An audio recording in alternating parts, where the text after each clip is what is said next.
We all kind of want to acknowledge the fact of the passing of Ted White this last year, and I think that one of the things that makes this particular part of the franchise work is him more than somehow anything. And for all of us that felt when he was around, we all felt a certain level of protection from him because he was a stunt guy and he had worked for John Wayne and James Garner and Clark Gable, and he knew all the tricks. He had a stunt coordinator with him with that scenes where she goes flying out the window, that gal that night. I got to be there for when that was happening. They had water cannons inside the station wagon that blew the windows out, and it was really a fantastic evening for me to sit there and watch that happen. But they had drawn all the arcs and done everything to a T to make it so that it was going to be safe. And that was because of Ted. And I don't know, that was my experience. I loved hanging out with him. I played cards with him. He took me for any money that was in my pocket was out. And no remorse, just like, you're learning a lesson, son. And so it was fantastic. Anyway, you guys, your experiences with Ted, do you guys have anything?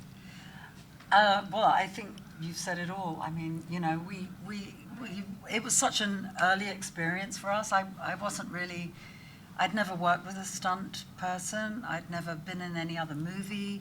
So it was just all new. I felt like deer in the headlights, and I didn't experience it in that conscious level that you're describing. Right, but when he's killing you guys, which happens, right? Yeah. He was telling you what he was going to be doing and how it was going to work and stuff like that. You felt safe. I see what you're saying. Yes, yes. I mean, I didn't feel unsafe, that's for sure. Yeah, he was very good at his job. That's awesome. I never felt unsafe either. He was such a protective. I mean, I worked with him a lot with you and with Corey, and he was just the sweetest. Like, at the time, I thought he was so old, and you know, like. Yeah, he was so old to us. He was so old. I was like a grandpa. He's younger than we are now. Yeah, and he was just incredibly protective, and you know, we did so much physical stuff that I didn't understand controlling it. You know, you have all the emotion behind everything, and I was young, and I didn't think about that I might be hurting him, which I think I probably was at times. But he was just such a sweet man, such a good man. And we miss him. Yeah. All right, sorry, that's it. Oh, no, don't say sorry. It's very lovely to open the panel with this discussion on Ted White, who he just passed a year ago at the age of 96. And yeah, definitely renowned stuntman. And you know what I actually just recently discovered is I had no idea that he doubled for the creature from the Black Lagoon. Oh, wow. Yeah, like that's a wild fact. Is it true that he, well, I don't know, you can never like really 100% trust the internet, but is it true that he like kind of didn't really socialize as much on set so you could be like more terrified of him like during shooting? I don't No, think he played so. cards on the No? hood of a truck with him. All right. Maybe he just did that to Corey. I'm not calling him a liar. No, but he lied. No, but he may have been for him. Yeah. Holding back, especially with me. I think it was a rigged game too. But Well, maybe he just did that to screw in with full Corey. makeup, we're playing cards. Whenever they would yell "cut," he would look at me and go. Yeah. Well, I'm very grateful. I had the pleasure of meeting him. So sweet. Yeah, but yes, welcome everybody to the Friday the 13th Part 4, the final chapter, probably the best in the series panel here. My name is Yasmina. I'm with Morgue magazine, and yeah, here we have, Erich Anderson. This is such a full table. Erich Anderson, Kimberly Beck, Camilla More, and then Carey More. Give another round of applause, please. Ladies and gentlemen, bays and bends, thank you very much for being here, you guys. So yeah, we're going to start off and just discuss the film. So directed by Joseph Zito, and I'm not sure if you're aware of this, but next April 2024, will mark the 40th anniversary. We're aware. Oh, We okay. are. Yeah. Good. Well, just in case y'all didn't know. And yeah, so obviously we all know as fans the history. It was obviously supposed to be the final chapter, the last Friday the 13th movie. And I guess Frank Mancuso Jr. was just over it at the time. Like, he didn't feel as if he was respected for the prior entries in the franchise. And so during filming, you were under the impression that it was going to be the very last one. And what was your reaction when you heard about Part 5 happening? It's just Hollywood. If something makes Yeah, you were money. like, yeah? The problem with these sequels, I think, is that they're not organic. They're not organic to, they're really driven by let's make more money. Yes. And I don't know, there's not, I guess, I mean, can you think of any movies where the sequels, I guess, the Friday the 13th is like, follows the sort of formula, right? Yeah. But, I mean, most sequels are not that good, right? Yeah, and it's Right? interesting that you say that they follow like a certain plot storyline, and Part 5 just completely goes like the opposite Well, way. you guys know this, right? I mean, Jason gets killed in 4. Yeah. Every Jason after that, it's not Jason, it's zombie Jason, right? It's not. That's right, It's right? like not. If you're living in the real world, I'm learning all this, by the way, over a 40-year period. Actually, you are. I think if it wasn't for your character, your machete is the real hero of Final Chapter. If it wasn't for you, Jason would have won, and then probably Part 5 would be completely different. But Well, no, because Tom Savini, who came back to do the special effects, yeah, because he didn't work for. he came back 2 to and 3. specifically kill Jason. Yeah. He was so mad that there was a 2, because he'd done the first one. Yeah, and And then there was a 3 in Yeah. 3D, and he was like that when 4 came, he goes, I'm back, and I'm going to kill this guy. Yeah, Because yeah. he was dead in the first one. Yeah. And so that was also our realization that it was the final chapter, that this was over. This was absolutely over. Yeah. And there was some sneaky stuff going on with the writing of Final Chapter. I guess Joseph Zito, director of The Prowler, another great slasher, he is not a writer. And at the time, they had asked him to direct and write. And he was like, I'm not a writer. But then they offered him money. And they were like, we'll give you more money to direct and write. And he was like, yes, I accept. But on the DL, he hired a writer to write the script. Barney Cohen. Yeah, and so he would have these like phone calls with the production, and they would talk about the story, where they wanted to go, and then he would relay the information to Barney like on the down low, and then Barney would be writing it, and then like he was kind of like the middleman, but nobody knew. And he actually got in trouble with the Writers Guild of America. Yeah, he might have. Wow. But I always felt like Barney Cohen was Joe Zito. Oh, you think? Yeah, because I had a couple of questions about some dialogue stuff early on. And I said, so what if I did this? And he goes, oh, that's a good idea. Let me call Barney. I go, that's you. Really? Yeah. And he Wow. goes, So it's a pseudonym. Really? no, but the script is credited to Barney. Yeah. It says that Barney Cohen wrote the movie, yeah. But I always looked at it, and he kind of looked at me with a smile, like, let me call Barney. And I was like, Oh. and it showed up the next day on, That would make sense with on a him. different colored page, but I don't think he called Barney.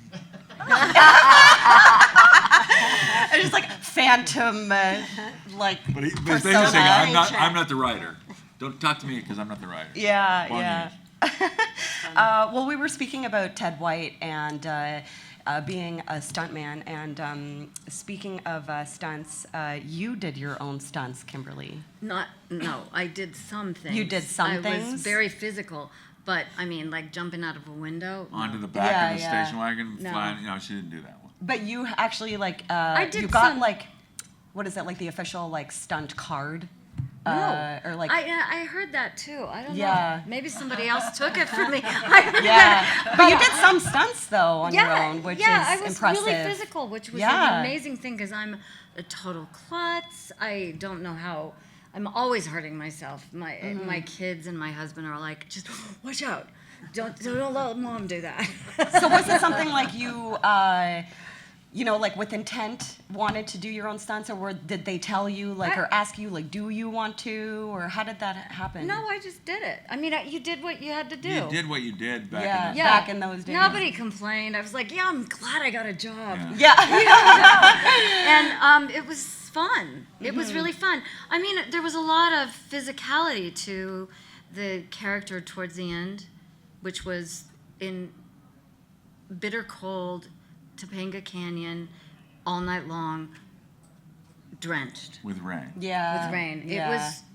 I got into the shower the other day on this trip that I'm on now, and it was cold, and I was like, oh, it reminds me exactly of that moment. It was like constant for a month of us being When you sprayed. auditioned for this, and when I auditioned for this, I just got a couple of pages. I didn't get the script. Yeah. And then, a week later they called me and said, hey, they're interested in you. And I went, really? Because I don't even know what the thing is. And then they sent me the script, and it was the last 40 scenes are night rain. Yeah. And I'm sure that if I had found that out earlier, I might have had a different opinion about what we're going to do.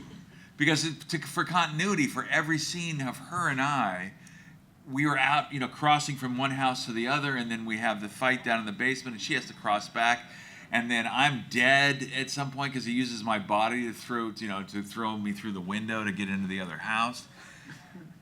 We have to be wet throughout the entire time. So For intense. 3 weeks, they got hoses in front of us before we even start shooting. I And it's would 35 cry. degrees out there. I would cry. Yeah.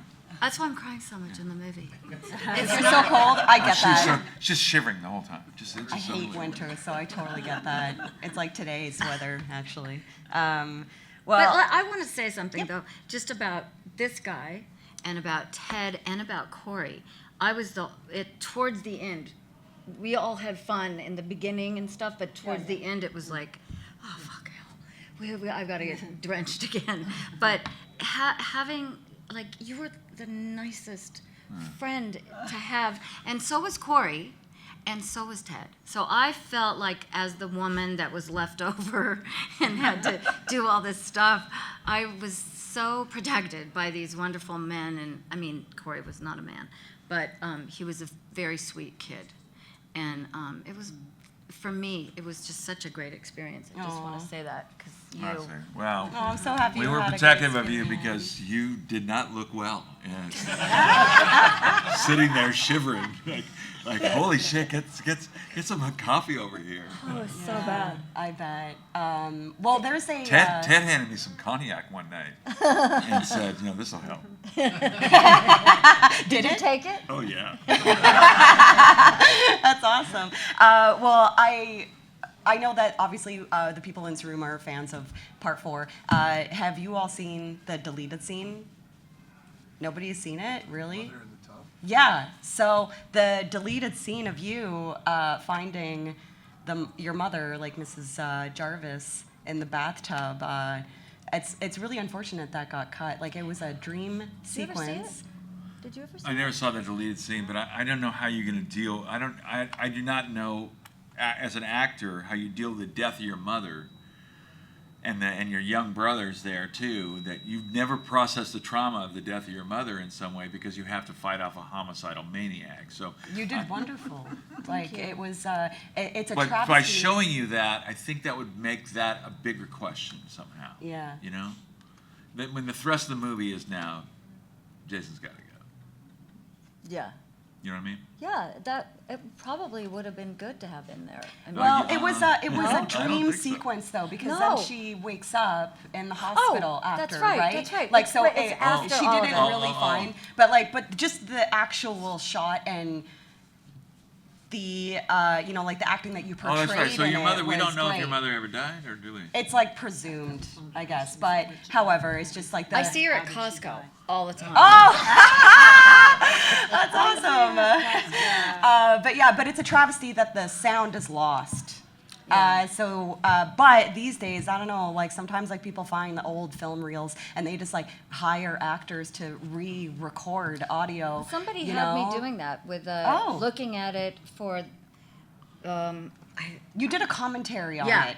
And I had to go, okay, well, here I'm Yes. here yeah. I'm saying this. But you could totally like re-record, like go into the studio and like do your scream and everything, and that'd be cool to have like another cut of It was the movie. hysterical the whole time. So Yeah, well, I know mean, if because it's traumatizing. Yeah, like it's on YouTube. I highly suggest looking it up. It's a great scene, and your performance is chef's kiss. Thank you. That's so sweet. But yeah, Camilla, I would like to ask you. So you auditioned for the role of Samantha, That's correct. and which ended up going to Judy Aronson. And so, is it true that during the audition, once the casting agents like learned that you had a twin sister, they were like, "Oh, you have a twin sister? That could be let's fun." put both of you in the movie."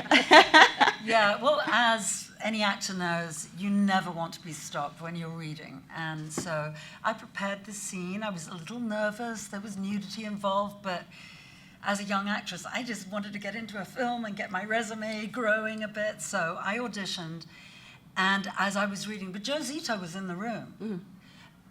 So Joe was there, and I was halfway through, and I see him reading my resume and not looking at me, which is a very bad sign. And then he goes, "Stop," and I'm like, "Oh, no."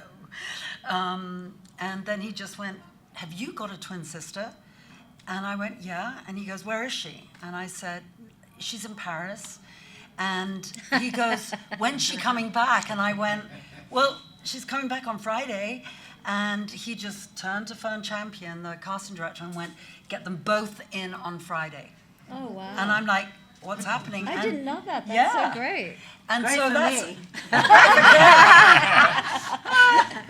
Carey, so that's really what happened. And we went into Paramount on Friday, and what did Carey? What were you asked to do?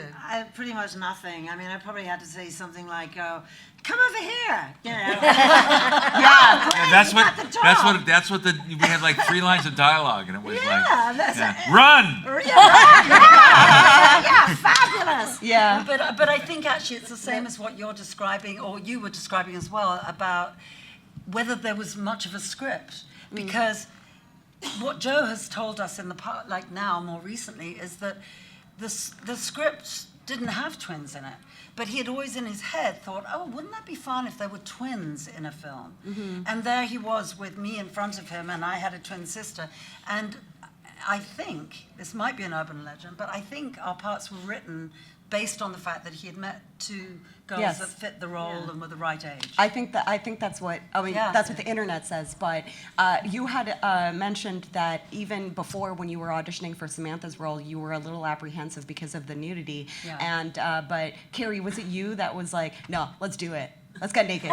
Oh, because of the skinny dipping? Yeah. Like She like loves you to get almost naked. both of you She almost. is so bad. Having got the role so freaking easily. Yeah, and yeah. There was no way that I was going to raise alarm bells about anything. So no, I just was like, wow. Oh yeah, I like this. This is cool. You know, literally having to do nothing and getting Yeah, the but role. you So- were kind of like Camilla's like support system, where you because you were a little nervous about the nudity, and then you were like, "Let's just do it." Well, no, hold on a minute, because she's talking about the role of Samantha. Yes, that's really new. Yeah. I mean, but then Judy did you know Garrison that you is were like- both gonna be nude in the film? Together? When we got the role, I think everyone made very light of that. That was Yeah. not, Skinny dipping scene. the skinny dipping scene was like, it wasn't even part of the discussion. It was like we got the role, Yeah. and then today you're going skinny dipping, Yeah. you know, And then all the boys, I mean, the thing is, Crispin and all of them were like, "We'll take our trunks off too." I love And we're that. like, I really appreciate that the boys got naked too, because you don't see a lot of wieners in movies like back then. Like it's all. Do you it's- see wieners in this movie? Almost, like almost. Like when he, I have like zoomed in. Like yeah, like he takes his pants off but bends over, and when he bends over, you could see a little ball sack. For sure. Yeah. But it's like dark, but like I got my eyes on We'll that have to shit. slow motion. Yeah. We have a funny story about that nude scene, because we honestly thought that nobody could see anything, but some fan, because we sometimes receive fan mail to sign and stuff, and with normal pictures came this one picture, and it's a picture of our boobs. Don't tell everyone that they can do that. I don't know how they got it. It was the weirdest thing. And we didn't sign it, and we didn't. Wow. No, it's even funnier actually. We didn't sign it, and I went, look at this, and I went, 2 crosses, 4 crosses rather, over the boobs. And I put it, and then I was the one that was in charge of like sending the stuff out to the post office. And I like sent it all out, and I'm like, where's the naked picture? And I'm like, I've put it in the mailbox. It's gone into my local post office. Oh. Without being in an envelope? No, that's but so- I actually found it under the car seat. Your car wash person found it. Yes, that's true. My car. You know how they're very nice and they find your quarters and your whatevers. It was obviously very gingerly put up on the seat. The pervert. I look like a pedophile. Oh boy.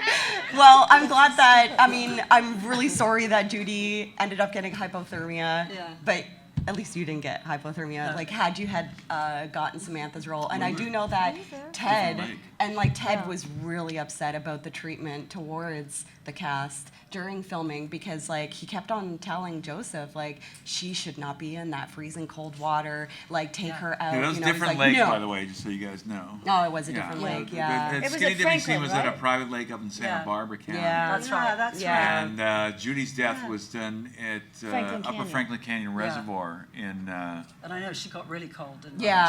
just she got south sick, of Mulholland yeah.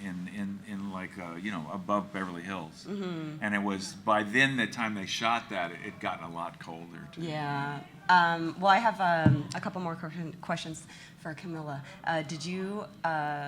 Okay, I gotta ask about Crispin's dance. Oh, that was me. Oh, that was. Carey. Oh, I'm so sorry. I'm so sorry. She's that the was dancer. you. Okay, so the dance with Crispin Glover. You guys have never gotten that wrong where they misinterpreted you too. So, Yes. yeah. Did you guys like screw First with time. people? Like be Huh? like pretend to be each other? Well, when we were kids? Like during filming? No. Okay. Yeah. Yeah. Only when we were kids. So did you? Okay, at the time, obviously filming. The thing with the Crispin. It becomes so iconic over the years. Like, did you know that it was going to be like this? No. Like, I mean, that's what I only found out afterwards. So there's a dance scene. I knew it was going to happen that day. But what had happened is people had gone out to a nightclub and seen him dancing. yes. The crazy. Yeah. And then they had gone up to him and said, whoever, Joseph Zito or whoever had said, I want you to do that kind of crazy. You just go mad. Just go completely mad. But we're not telling Carey. Oh, you didn't know. I had no idea. Oh, you didn't? Like, no idea. And so suddenly the music's cranked up, and I'm getting up there to dance, and I see, I just, and then I was like, okay, hold on. They're filming. I got to do something now. Am I supposed to dance like him? And then I was like, that would so not be in character with Terri. And I'm literally in my mind. I'm thinking, what? So I'm done. So that's how it came. That's how it was. And I think we either did one take, maximum 2, because it was just rolling and rolling with Crispin doing his crazy dancing. And Yeah. it was totally spontaneous. Believe me. I was can't believe like what the hell? till this day, like people still talk about that dance. Like it's know. iconic, and apparently it was performed at Corey Feldman's panel yesterday. It was it Corey or was it the moderator that did the dance? He did the dance. Okay, I'll have to What? watch I that did- later. I'll have to watch that later. Who did it? What do you mean? Somebody The filmed moderator. it? The moderator did the dance. Did the dance. did the dance? Yeah. Corey said you kind of look like Crispin Glover, so he said you could do the dance. Oh, and he did the dance. did it. I'm so sad I missed it. That's brilliant. Oh, that's awesome. God, was he good? That's awesome. I love it. Crispin would have been great. fat. Yeah. Well, I have so I kind of want to talk about your other acting careers and Camilla. So I noticed on your banner it said Baywatch, but you know what show I absolutely love? Baywatch Nights. Okay. You were in an episode. Which one was it? Is it the Bay- one where I'm on a boat and Baywatch Nights was like the spooky Baywatch. Okay, so when X-Files, yes. X-Files was massive at the time, and they decided that, let's make a spin-off of Baywatch, and but it'll be spooky, and Mitch will be like a private investigator, but he'll investigate like monsters, vampires, things like that, murders, and so there was only 2 seasons. In bathing suits? No, because it, no. Yeah. I've definitely- You were I've been in one Baywatch episode. A couple of times. Do you know anything about the storyline? I can't remember one storyline that I was in. But it where was I about a played murder. What? Yeah, I think it was about a murder. And he was like, him and his partner, they were like investigating the murder. Because some episodes were more like. I remember being kidnapped. I felt like I Yeah. played Jane Fonda on a boat, married to, what's the husband's name? Ted Turner. Ted Turner. Okay, so on Baywatch, this is the one I remember, that I'm on a boat and in like skimpy little sarong and what have you, and he's fixing a cocktail for me, and he's an older man, and all of a sudden, we were in a really, really big boat, and then all of a sudden a helicopter's up above, and we're looking up, and people with balaclavas come down with kind of guns and things, and I remember I'm like, and I'm taken by them, and I'm put in another boat, and then I'm thrown overboard with a mask and an oxygen tank with my husband, Ted Turner. We descend, and we have to share the oxygen tank In the water?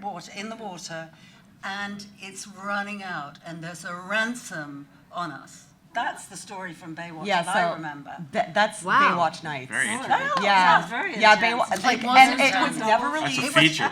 It's a feature. Yeah, some of them are like, the first season is more like murder mysteries, and the second season is more like spooky, like there's a monster episode, a vampire episode, but it's so underrated, and I am so sad that it was never released, but somebody on the internet, like I think in Germany, released them on burned DVDs, and that's what I have. And I'm like, no one ever talks about Baywatch Nights, and I was like, oh my God, she was in an episode.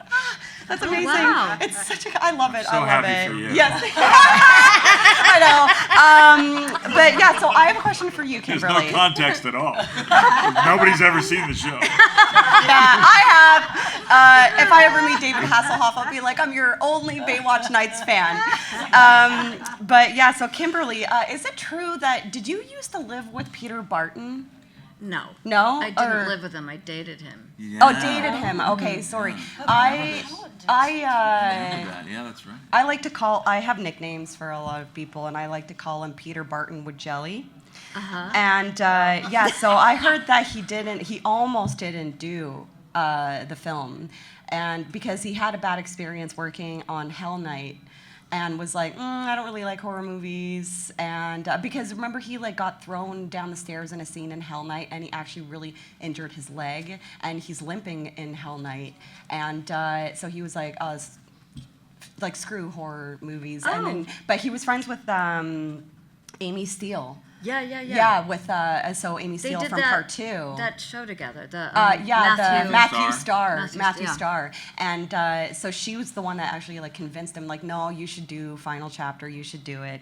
I had the biggest crush on him. Oh my God. Well, he's a beautiful. He's beautiful. Yeah, he's beautiful. I was like, when they started announcing the guests for this, I was like, oh my God, please bring Peter. Does he ever come? He doesn't come very often. I've never seen him in Canada, but he does do conventions. Like I know he lives on the East Coast now. Oh, okay, good to know. I've been at a convention with him. But you were in Marnie. That's what you said to me whenever I went to you. But you were in Marnie when you were 8 years old. Was I 8? You were 8 years old. I sometimes say 7 or 9. Yeah, who knows? But Yeah. yeah, you were in Marnie, Alfred Hitchcock. How was that working with him? I mean, I know you were young, but He was so nice. I mean, I was a kid, and it was, for some reason, it seemed like it was at MGM, the old MGM, which is now Sony. But it's a Universal picture, right? But there was something about the back lot, and I thought that's where I was, but maybe I wasn't. He was just an incredibly kind and I know that like Tippy has since said that he was not nice to her or whatever. But to me, he was great. I sat on his lap between takes, and he would talk to me about.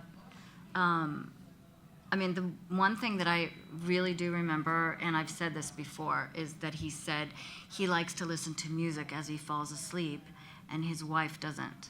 So he had a radio and put into his pillow, and I thought that was just like the craziest idea, as a little girl, especially then, Yeah. And he was very dear to me, really. And he saw me in a commercial, or he saw me on Paid in Place, I'm not sure what, but he saw me on something, so I never did an audition. He just brought me in. Mm-hmm. And I did 2 of his TV shows, too. Alfred Hitchcock Presents. Yeah. And I would always go see him at Universal. I'm going to go see Mr. Hitchcock, and I'd go in, and he'd, how are you? Very sweet. I have really good memories of that. That's wonderful. Erich. Yeah. So part 4, was it your first film role?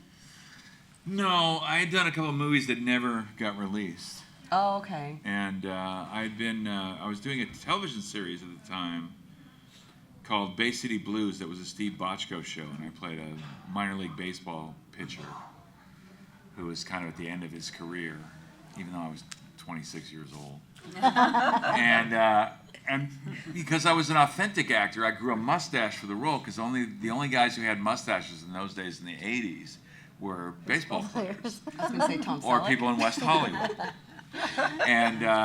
So I grew a mustache because baseball players had mustaches, and I went and came in audition with a mustache, and then they asked me to shave it off for Friday the 13th.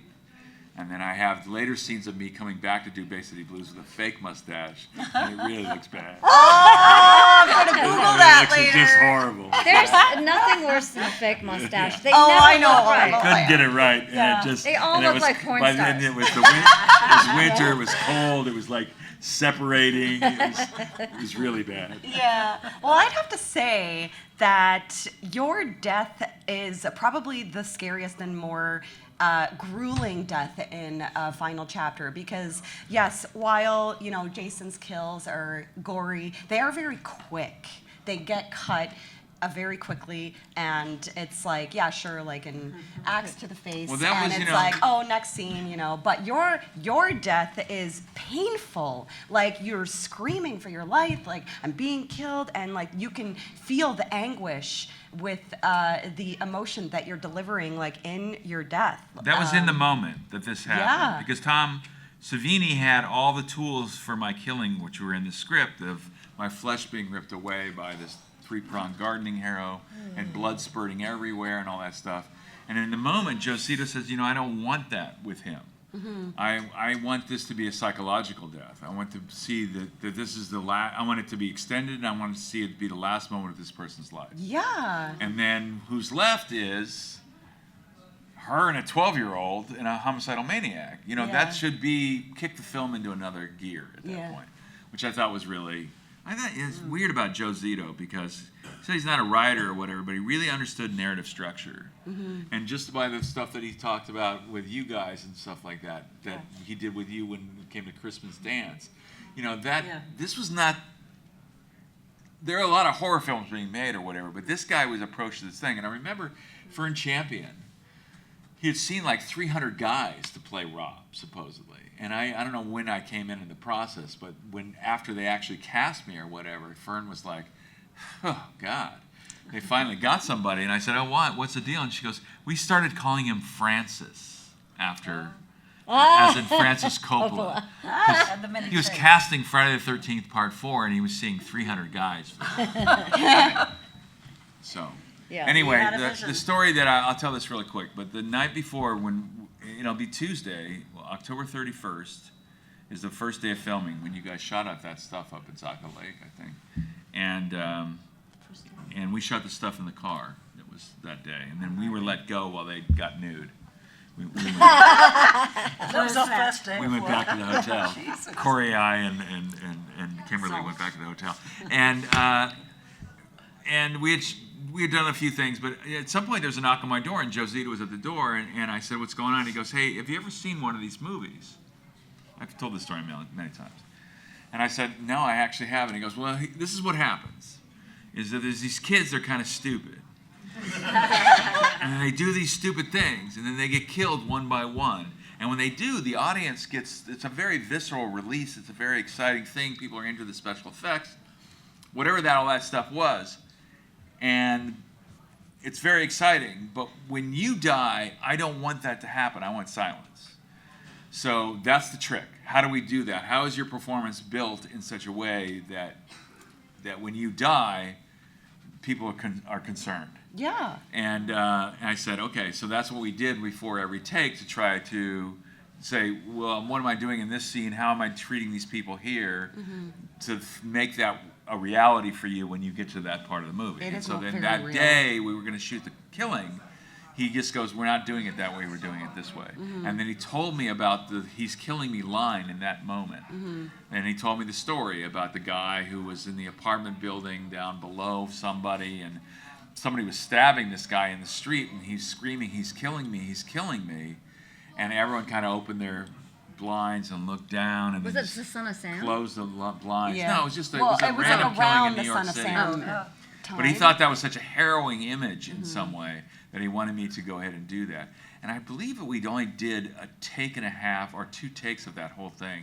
And even though I have my voice, it's been trained to come from a certain place in my body. It doesn't come from here, it comes from here.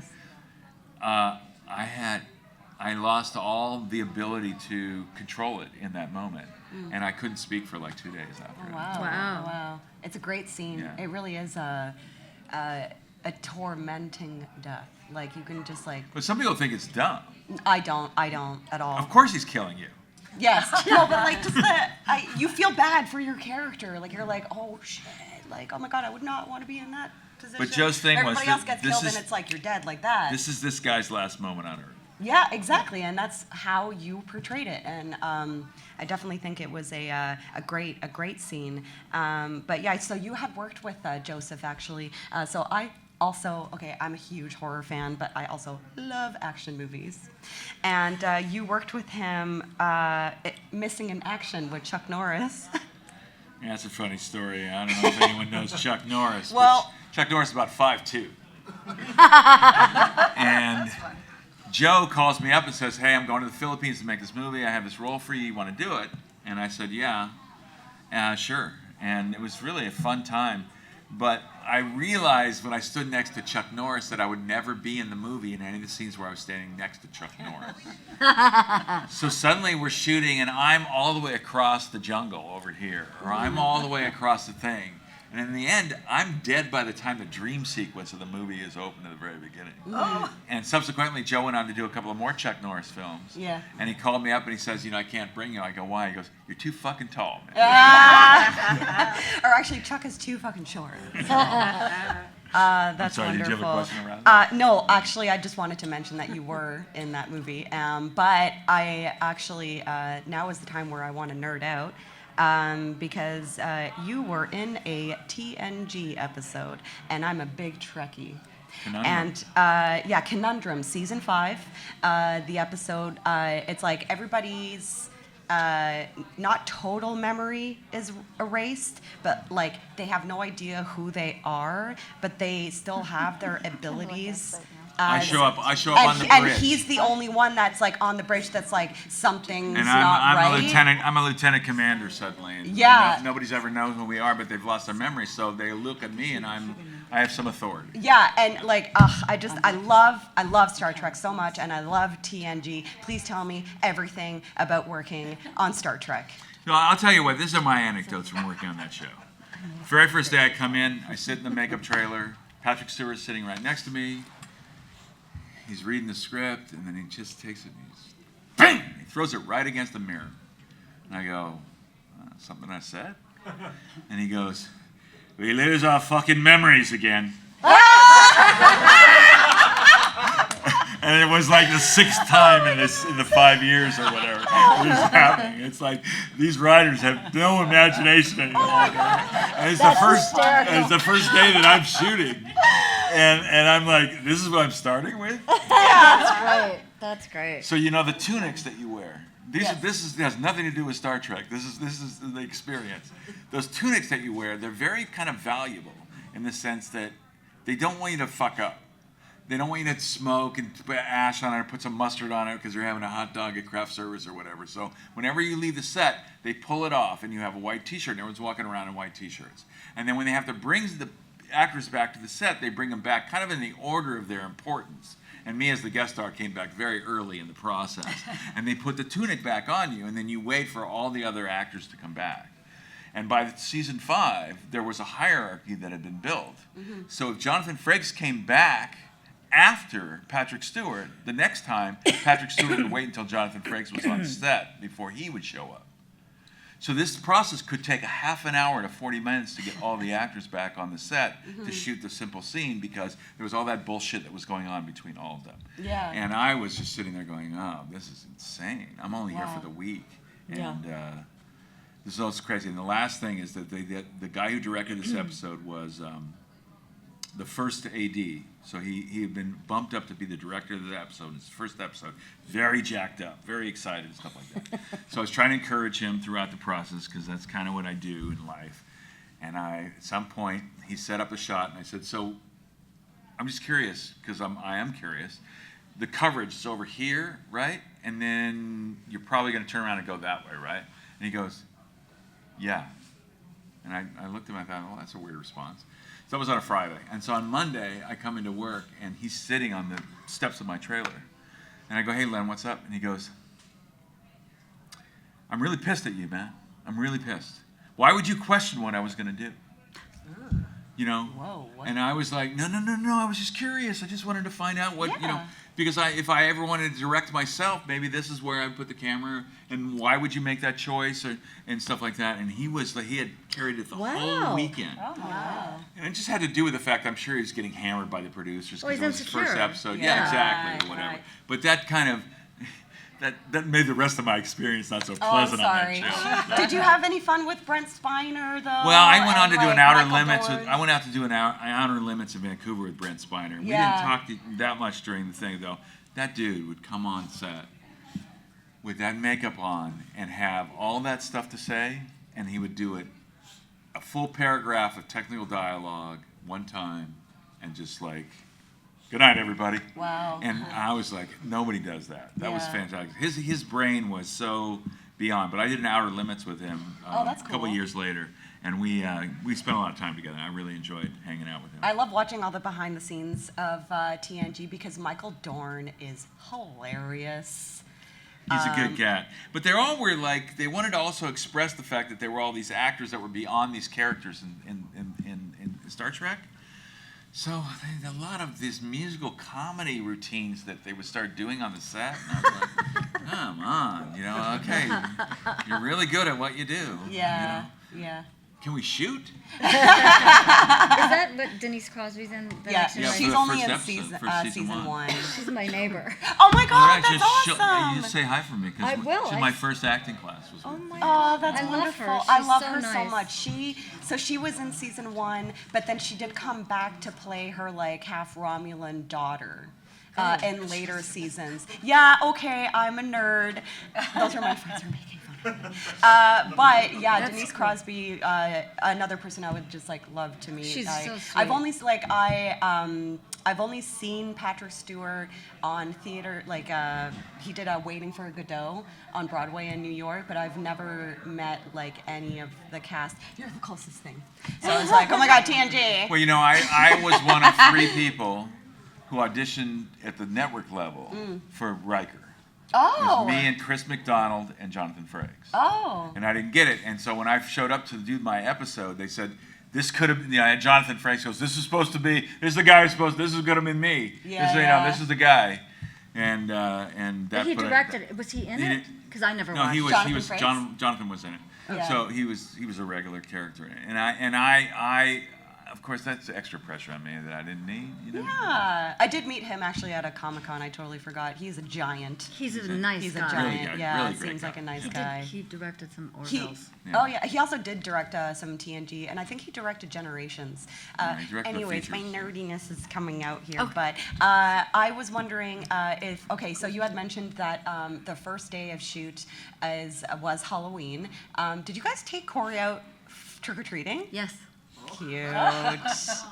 yes, we did. It was kind of a rehearsal when you think about it, right? Yeah, we were preparing. Yeah, and like you guys all. Preparing for the movie. You guys all saw Well, each you had other to, yesterday. you had to play his sister. Yeah, and you guys all saw each other yesterday. You did a photo op together. Was it nice to like all be together Yeah. again with Corey? Yeah, very nice. Aw. He's very friendly. I mean, He you is know, so he's- genuine. I love him. Yeah, he's great. I love him so much. I actually, I loved him a lot when I was younger, and I met him for the first time yesterday. I didn't realize how nervous I was, and like my hand was shaking. Like, oh my God, Corey Feldman. I think these people that have an effect on you when you're young like that, Yeah. it's a different kind of thing than when you're older and you respect somebody. There's something 100%. about, yeah. Yeah, he's a very genuine, compassionate person, and yeah, and He's had a hard life. oh, I know. I read his book, and like, I yeah, didn't read it, Poor guy. Oh, it's, We had to go ask because he had a chaperone because he was a 12-year-old, and we had to go ask his grandfather if it was okay if we could take him trick or treating. Yeah. And that was a conversation, right? I mean, that guy was a dick. His grandfather. Yeah. And He wasn't, yeah, I was also a child actor, and I also just could see the writing on the wall with that. It was, Yeah. when you have somebody in your family that pushes you, and you're kind of the bread, it's just, Yeah. it's a really hard thing to grow up with. Yeah, definitely. And he came back today, but he's only doing a short performance at his signing booth. But yesterday I saw the post online that was like, Corey Feldman is adding a day. He'll be there Sunday. And I was like, oh, is he going to join our panel? Oh, that would have been But nice. yeah, it conflicted with his autograph Oh. schedule, but it would have been nice to have him here with us. Should we get back to our autographs now? Sure. Does anybody have any questions? I'm so sorry. I took up a lot of time talking about Star Trek. We answered all the questions pretty much. Oh, really? I know, I kinda like- Isn't she unbelievable as a moderator? it's pretty You nerdy. are- Pretty nerdy, though. You are, she's unbelievable. You are. Thank you so You much. are so informed. You ask the best questions. You have the best. Yeah. It's a pleasure, absolute pleasure to be sitting here with you guys because I love this franchise. I have a Jason tattoo, and part 4 and part 7 are very, very near and dear to my heart. And one of my favorite things when I was in high school, me and my best friend Mercedes would always say "dead fuck." To everyone. We'd be like "dead fuck." Yeah, type it into the computer. But were you guys? I'm so sorry to keep talking. Were you on a Doublemint gum commercial? We did too. You did Doublemint. too. Yes. Were you on the one where like you were on the beach on the bicycle? No, there's one where we went to Hawaii and we're floating on these kind of Lilos, lilo thing, round circles, Yeah. and there's a waterfall in the background. The one that was in the Virgin Islands, which was 5 sets of twins, I'm going to be honest and about. twin dogs. And twin Oh. dogs catching frisbees. Yeah. Okay, the plus to that one is that we met Chad and Carey Hayes, who are twins, and they are the writers of The Conjurer, and also Conjuring, and House of Wax. So they've become Yeah. really good friends of ours. So that's Oh, the that's plus. cool. Yeah. The negative, but we were hired again, so they gave us a second try, is our job was to be in the water, and we were tied together with our feet. Oh, Jesus. And we had to duck down, and everything was identical. So under the water, and then somebody would pull the string, and we had to jump up. Oh. Okay? And we had to come out of the water not like that, but like that. Like synchronized swimming. Yes! We did. And they were on the director was with a megaphone. Very good, let's try again. Let's try again. How many And then takes? Oh, God. We did it over and over again, and now we're arguing. It's like, Carey, don't bend your legs so much. I'm not, and we just don't know why. counting. Yeah. 1, 2, 3. So eventually they politely said, let's take a break. You go driving around the island on your Jeep. And We were beached. We were beached, and we came back, and the Seagal twins, who were part of the group, were put in our roles. They were supposed to be just doing the jet skiing and the, double your pledge. They were supposed to have the lines. Now we see them, they're in the water, they've got the red swimsuits on, they've got our clothes on, and now we watch their first take, and they both go, whoop. Completely synchronized, and Carey and I felt like such losers. Did they give you the jet skis at least? Yeah, really like that. Did they let you be the jet ski people? That's so funny. So anyway, And then Chad and Carey became really, really good friends with us. They started driving around in these red Porsches. They had identical red Porsches. And whenever they'd see us, they go, too bad about that Doublemint commercial. Do you guys remember those commercials? Do you guys remember those commercials? Yeah, man, like I grew up with that shit. That's awesome. Well, so last chance, any questions, anybody? Nobody? Okay. Thank you so much for joining us. Thank you so much. It's a pleasure to meet all of you. And I hope you guys have a good rest of your day. And I hope you